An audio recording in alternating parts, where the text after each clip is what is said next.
Bismillahirrahmanirrahim. Assalamualaikum warahmatullahi wabarakatuh. Di sini saya Jihan Sahira, NPM 1006031717136 akan menjelaskan mengenai soal ujian akhir dari mata kuliah Teknologi Kosmetika. Yang pertama yaitu Cosmetic Testing and Stability Testing of Cosmetic. Cosmetic testing ini adalah pengujian terhadap kosmetik yang meliputi pengujian zat, pengujian praklinis yang dilakukan terhadap hewan uji, kemudian pengujian klinis yang dilakukan dengan subjek manusia, kemudian juga dilakukan protokol pengujian keamanan yang meliputi biasanya ada pengujian iritasi, biasanya dilakukan dengan mengoleskan secara tipis pada kulit, dilihat adakah eritema dan atau kemerahan ataupun udem. Kemudian dilakukan pengujian kepekaan, pengujian fototoksisitas, pengujian fotoalergensitas, kemudian keamanan dalam pengujian penggunaannya pun, paparan sistemik, dan pengujian mikroba. Kemudian penjelasan klaim produk biasanya meliputi pengujian secara kemasannya ataupun labelnya. Lalu dilakukan meliputi program pengujian produk. Biasanya meliputi evaluasi sistem pengiriman produk, pengujian klinis dari sistem pengiriman baru, pengujian keamanannya dari sistem tersebut, kemudian dilakukan pengawasan pengujian pemasaran atau pasca pemasaran. Biasanya dilakukan oleh suatu industri untuk memantau mengenai produk yang telah diedarkannya. Sehingga jika suatu saat terjadi masalah mengenai produk tersebut, biasanya pabrik menarik dari nomor batch yang sama, karena biasanya nomor batch itu menggambarkan produksi yang bersamaan. Kemudian, stability testing of cosmetic atau uji stabilitas kosmetik. Uji stabilitas ini ditujukan biasanya untuk melihat apakah suatu produk kosmetik itu bisa bertahan dalam batas waktu yang ditentukan gitu, dalam masa penyimpanannya atau dalam masa penggunaannya. Biasanya meliputi pengujian zat kosmetik dan pengujian produk kosmetik. Nah, uji stabilitas kosmetik itu ada perubahan fisik, kimia dan lingkungan, serta biologis. Nah, perubahan fisik ini biasanya dilakukan uji secara organoleptis. Dilihat bentuk sediaannya, tergantung bentuk sediaannya juga. Ada yang cair, kemudian ada yang liquid, ada yang berbentuk semi-solid. Kemudian untuk kimia dilakukan uji pH, kemudian suhu, kemudian dilihat adakah reaksi oksidasi pada produk tersebut. Kemudian pengujian ini biasanya memiliki protokol ujinya yang merujuk ke ASEAN Kosmetik, dokumen atau CPKB ASEAN atau cara pembuatan kosmetik yang baik.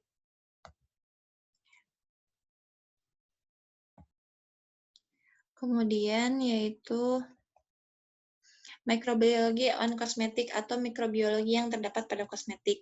Nah, mikroba dalam produk biasanya dia itu dapat menyebabkan suatu infeksi, perubahan warna pada kulit, kemudian bisa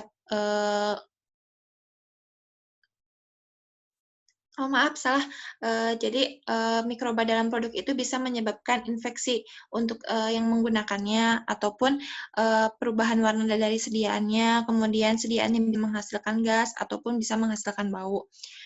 Kontaminan yang sering ada di dalam suatu kosmetik itu ada Enterobacter spp, di mana biasanya mikroba ini bisa menyebabkan infeksi saluran kencing dan pernafasan. Biasanya pada maskara. Maskara ini biasanya kuat penggunaan untuk 4 bulan. Kemudian, resiko dari penyakit ini bisa ke infeksi vagina, kemudian masalah saluran kencing, ataupun infeksi pernafasan. Kemudian ada Klebsiella spp, kemudian dia ini bisa menyebabkan radang paru-paru, di mana dari bakteri ini itu ada yang namanya Klebsiella pneumonia yang hidup secara saprofit dalam sistem pernafasan dan ditinja manusia juga. Menyerangnya ke radang paru-paru. Kemudian ada Serratia spp, yaitu yang menyebabkan saluran pernafasan dan saluran kemih gangguan. Kemudian ada meningitis, bakterimia, dan berbagai jenis luka diare pada anak-anak. Kemudian ada Pseudomonas spp di mana dia itu bisa menyebabkan infeksi eratitis atau pada kornea mata. Kalau misalnya terkena mata, kemudian bisa menyebabkan infeksi telinga, kemudian infeksi saluran kemih dan sepsis. Kemudian ada microbiology testing atau tes mikrobanya. Data-data mengenai aspek mikrobiologi dari produk kosmetika ini bisa dilihat di pada dengan metode khas pengawet, misalnya meliputi prosedur umumnya, kemudian terdapat pada CTFA, Cosmetic Toiletry and Fragrance Association, kemudian American Society for Testing Material, kemudian metode-metode dari USP, kemudian dengan tes untuk faktor yang mempengaruhi pengawet, di mana dari persiapan dan penanganan inokulum, kemudian kondisi pemulihan dan perhatian plating, kemudian juga ada pertimbangan umum untuk memformulasikan produk yang diawetkan. Biasanya dilihat interaksi pengawet dengan zat yang terdapat, kemudian ada aktivitas air, serta pertimbangannya. Kemudian tes kandungan mikroba ini biasanya terdapat pada USP, kemudian package stage, uji dan pemantauan lingkungan, dan identifikasi mikroba. Nah, selanjutnya yaitu ada materi mengenai kosmetika dekoratif. Jadi, kosmetika dekoratif itu yaitu suatu sediaan yang digunakannya itu hanya pada permukaan kulit saja. Nah, biasanya digunakan untuk merias atau menutupi kekurangan pada kulit. Bisa di kulit, bisa pada kuku juga. Kemudian beberapa contoh dari kosmetik dekoratif ini yaitu ada bedak, maskara, lipstik, cat kuku, ataupun yang lainnya. Apa sih tujuan penggunaan dari kosmetika dekoratif itu? Yaitu untuk memperbaiki penampilan, di mana dengan menggunakan kosmetika dekoratif ini, kita ingin terlihat lebih cantik, ataupun dari kulit-kulit yang seperti bekas jerawat bisa tertutup, kemudian bisa menutupi atau menyembunyikan ketidaksempurnaan yang tadi tersebut. Nah, untuk memberikan warna ini agar terlihat bahwa muka kita itu biasanya lebih segar, terlihat lebih segar, ataupun bentuk shading sehingga bentuk mukanya lebih lonjong seperti yang diinginkan. Kemudian atau kayak shading untuk seperti terlihat lurus, kemudian menyeimbangkan warna karena warna kulit itu ada yang biasanya belang. Nah, biasanya digunakan kosmetika dekoratif untuk menyamarkannya.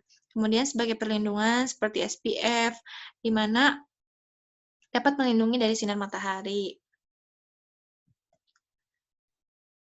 Kemudian yaitu kosmetika dekoratif itu meliputi apa saja sih?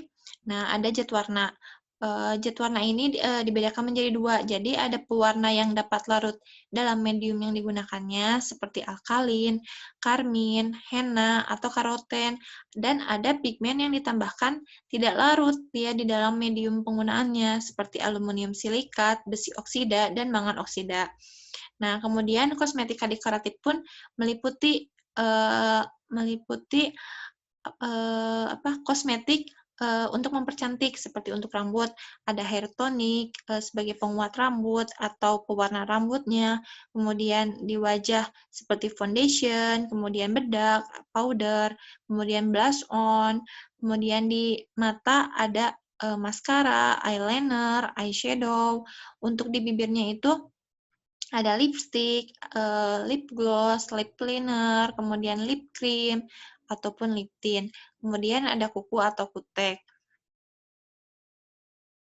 Nah, masuk ke kosmetika kuku. Kosmetika kuku ini sedikit lebih menarik bagi saya. Nah, sebelumnya saya akan menjelaskan mengenai anatominya terlebih dahulu, di mana kosmetika kuku ini terdiri dari kuku ini ada yang namanya batang kuku. Nah, batang kuku atau yang disebut dengan nail plate. Nah, kemudian ada lanula. Nah, ini lanula. Kemudian ada akar kuku. Nah, akar kuku itu tuh di sini nih, di root, di sebelah sini, di bawah lunula. Kemudian ada sinus, matriks, kemudian bantalan kuku, ada hypoxium, kemudian bagian bebas atau free magnet. Di mana batang kuku ini, yang batang kuku, yang nail plate ini merupakan bagian kuku yang paling terlihat jelas. Di mana nail plate ini biasanya memiliki tekstur yang keras dan nyaris transparan, terlihat seperti warna merah karena banyak pembuluh darah di dalamnya. Kemudian ada lunula. Lunula ini, lunula yang berwarna putih biasanya letaknya hampir tertutup oleh kulit, menandakan berbentuk sabit, menandakan biasanya dia itu untuk memproduksi sel kuku secara terus-menerus. Nah, kemudian ada nail root atau akar kuku. Akar kuku bagian ini tuh biasanya dikelilingi oleh dinding kuku. Di sini bagian kuku akan menjamin bahwa kuku itu berada di tempat yang sangat kuat. Kemudian ada sinus. Sinus ini adalah lokasi di mana terdapat akar kuku. Nah, bagian ini biasanya pertemuan antara kuku dengan kulit. Nah, di sini biasanya. Ini sinus. Kemudian ada matriks, di mana matriks ini merupakan tempat pembuluh darah, saraf, dan kelenjar yang penting. Kemudian bertanggung jawab juga memproduksi sel yang akan menjadi batang kuku. Nah, kemudian ada bantalan kuku. Bantalan kuku ini di bawah batang kuku. Jadi di bawah batang kuku. Nah, di sini nih, di bawah batang kuku ini terdapat pembuluh darah dan sering sedikit terlihat dari luar karena batang kuku biasanya menutupinya hanya sedikit transparan yang tadi. Nah, jenis kosmetika kuku itu ada pewarna kuku atau cat kuku dan ada kuku tiruan. Cat kuku ini digunakan untuk mewarnai kuku dengan warna yang dibuat sehingga kuku bisa berwarna-warni sesuai yang diinginkan. Biasanya berisi zat warna yang cepat kering sehingga dia nanti akan mudah mengeras dan akan melekat di dasar kuku. Nah, biasanya zat pewarna ini digunakannya pada nail plate-nya gitu, pada kuku bagian atas nail plate-nya. Nah, sedangkan kalau kuku tiruan biasanya digunakan hanya sebagai nilai estetika atau bisa juga untuk menutupi kelainan pada kuku. Nah, seperti gambar yang ini tuh terdapat kelainan pada kukunya, sehingga ada dua pilihannya. Bisa kuku itu ditanam itu pada nail blade-nya, sedangkan kalau misalnya ataupun bisa hanya hanya ditempelkan saja. Nah, disambung gitu. Kalau misalnya yang hanya ditempelkan bisa seperti yang warna-warni ini. Nah, ini ditempelkannya pada nail plate. Sedangkan kalau misalnya seperti dengan cat warna, kalau misalnya ditanamkan, dia akan ditempelkannya pada nail blade. Sedangkan kalau misalnya ditempel, dia di nail plate. Kemudian ada materi mengenai deodoran dan antiperspiran.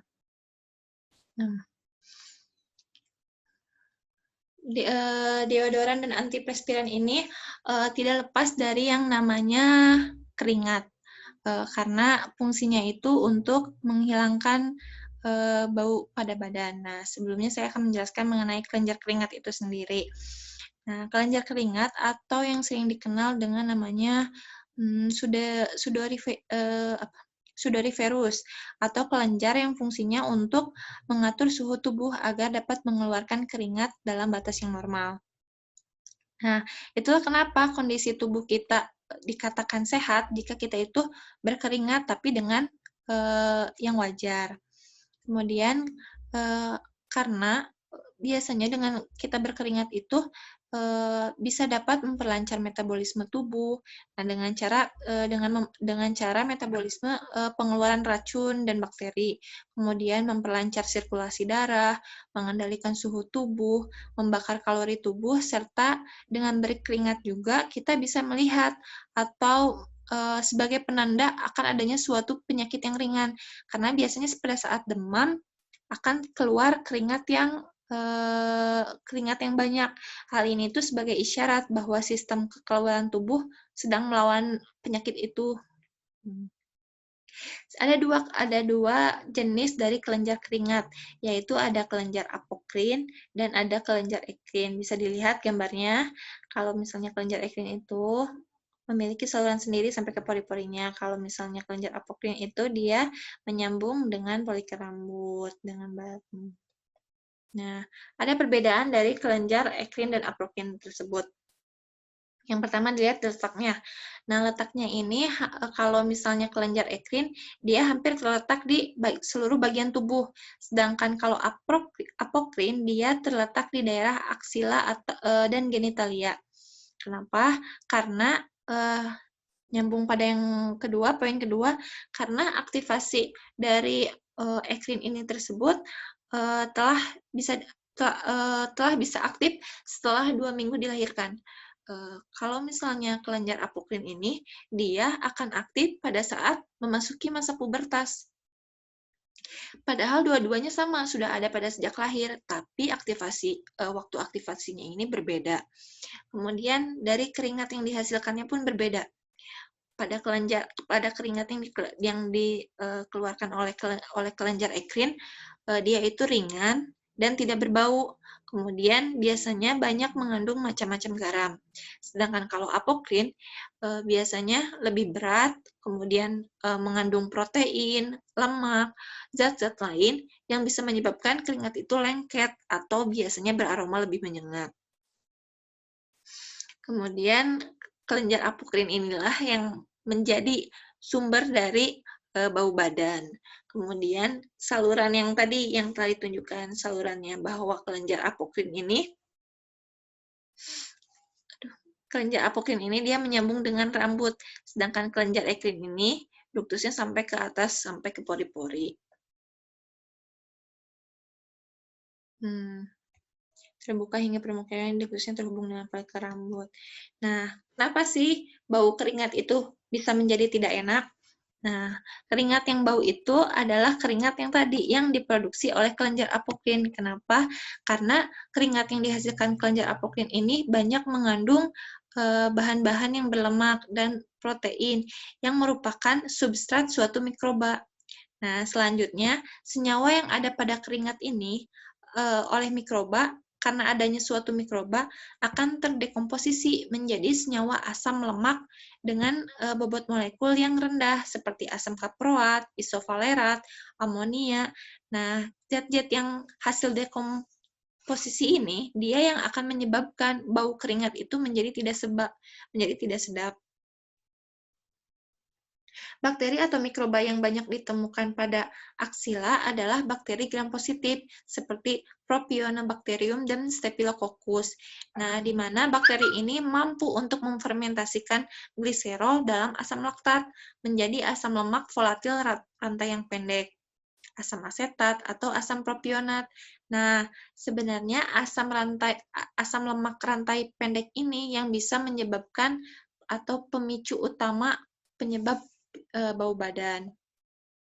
Nah, di mana solusi untuk menghilangkan keringat, untuk mengontrol keringat dan sehingga menjadi tidak bau badan itu bisa dengan menggunakan yang namanya sediaan deodoran atau antiperspiran. Emang beda ya antara deodoran dan perspiran? Kita lihat. Nah, dari gambar ini bahwa deodoran itu tidak akan menyebabkan bau atau menghilangkan baunya, sedangkan antiperspiran ini dia mencegah berkeringatnya atau sweatnya, tidak ada keringatnya. Nah, secara singkat seperti itu. Nah, yang pertama deodoran.